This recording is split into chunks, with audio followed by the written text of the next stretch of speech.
Louis Armstrong's personal copy of his appearance on BBC Radio 4's Desert Island Discs is among the recordings to be added to the show's online archive. The Armstrong edition was tracked down by the production team after a listener alerted them to the existence of a recording of the show in the US. Other rescued recordings feature author Reverend W Awdry, Dame Diana Rigg and Doctor Who star William Hartnell. It is the first time the editions have been heard in more than 45 years.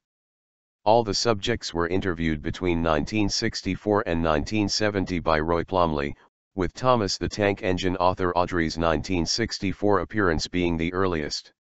Only part of the Hartnell interview, recorded in 1965, has been recovered. Awdry, Hartnell, and Dame Diana were all personal audio recordings donated by listeners and have been carefully restored for the archive. The Rigg edition, first broadcast in 1970, had been saved on an old quarter-inch tape. The Armstrong edition, which was gifted to him by the BBC after he recorded the program in 1968, was donated courtesy of the research collections of the Louis Armstrong House Museum. Frisky. Louis Armstrong's appearance on Desert Island Discs is the next best thing to hanging out with the legendary trumpeter, said Ricky Riccardi, archivist for the museum. Armstrong's in a frisky, quick-witted mood throughout the broadcast, tells some of his favorite stories about his rough upbringing in New Orleans and spins some good music, namely because he chooses so much of his own.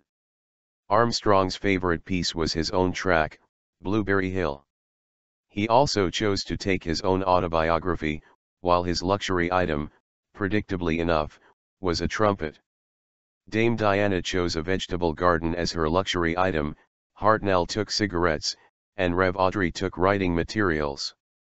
Among his track choices was train sound effects.